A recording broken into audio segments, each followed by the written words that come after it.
Hello you amazing people, welcome back to RXMemes. Today we are going to be reading a couple of stories from r/ProRevenge because that's your favorite and I like to make you happy. If you like today's video, I would love for you to subscribe and let's get right into it. Interior Design Revenge, posted by user/Elmo Headbutt. I'm an interior designer by trade and we get a lot of different types of clients, ranging from the super rich who just throws money at everything down to those who want the best for as little money as possible. One particular client was really annoying, horribly racist, and would squeeze every penny out of me. The project was a 2-story residential house, east-west facing, so from the get-go it's already an annoying project. For those who are not acquainted with aspects, east-west facing houses are more annoying than north-south because of the location of the sun. I won't bore you too much into the details of the project, but the client wanted a very luxurious looking house and they want it built for cheap. I told them repeatedly that it's impossible to do it at that budget, and their comeback was always, "If man can go to the moon, we can design a 2-story house." Pisses me off so much. Fine, you want me to design? I'll design. I went to Google Maps, find the exact coordinates of the house. I did sun simulations, shadow diagrams, and designed around it. What I ended up with was my Sistine Chapel. Facing west is the grand living dining kitchen open space with a double-story glass panes. Outside is an overhang that covers an outdoor living. There's a surprise though. Every year during the summer solstice, the shadow cast by the overhang in the windows create a giant penis shadow on the feature wall on the open space. Some years ago this happened, posted by user/CPUman. So some years ago I was attending a welding school to get my degree and an elderly gentleman came in asking for some help in repairing his mailbox. After some dialogue, it turns out that there were some kids in his neighborhood that were constantly breaking his mailbox with ride-by baseball bat attacks, and that this was his 3rd mailbox he had to replace, and didn't have the money to buy another one because of his severely fixed income. He wanted to know if we could fix it and how much it would cost him. Well, we looked at the mailbox and it was absolutely trashed. Looks like someone had not only hit it with a baseball bat but also ran over it with a tank. After some deliberation between us, we decided to help the gentleman out. So we proceeded to do what welders do best. We welded. We put together a mailbox made with 3/8 of an inch steel plate that we shaped to be the same size as his previous one, made the pole 5 feet long so that it buries with about 3 feet of material, and even put it in for him. We even put the little red flag and a door on it. Looked like a regular mailbox from a little distance. Fast forward 2 weeks, the elderly man shows back up with a cake his wife baked and a huge grin on his face.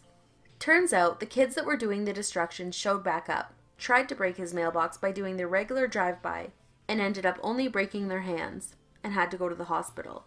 Turns out it was one of his neighbor's kids. Mailbox suffered a very small ding, not even enough to consider damage. Enjoy your engagement, jerk, posted by user/RiddleBill. I moved to a particular school in the 5th grade and at the same time I developed epilepsy. Now, I was probably 5'5" and maybe 100 pounds soaking wet and was really quiet. So I kinda attracted the attention of several not-so-friendly people most of my time there.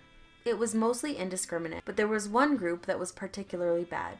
Being called Twitch several times a day was bad enough, but this particular group thought it would be funny to sneak up on me to slap me in the back of the head, causing my seizures to trigger.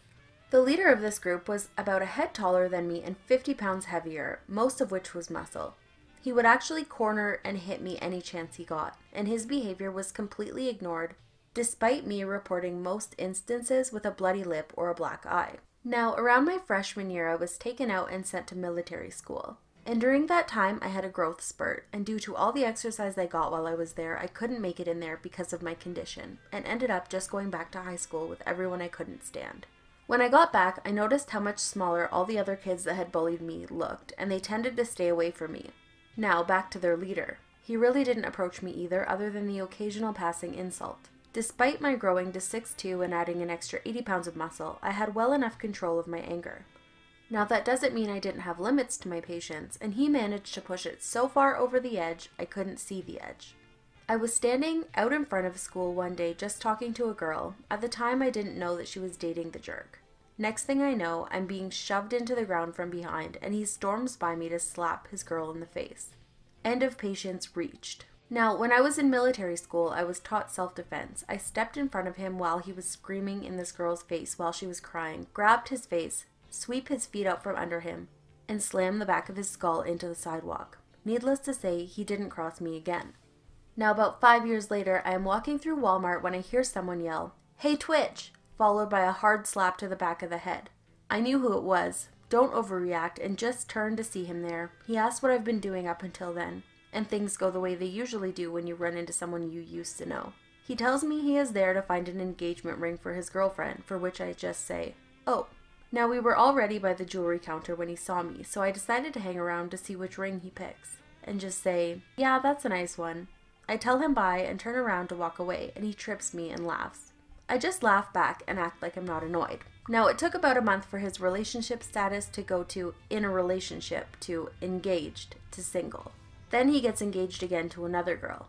I knew the girl he got engaged to because we went to school together, so when I see her in the checkout line in the same Walmart, but it seems she doesn't remember me. Then I see the ring on her finger and laugh. I just had an idea. When she turns to me and I asked why I laughed, "Oh, nothing. That ring just reminds me of a ring I saw an old friend I saw buy in here a few months ago for his girlfriend that was at the time." She looks at me and asks where I went to school, and I answered, "And what was this friend's name?" I give her the jerk's name and she turns red.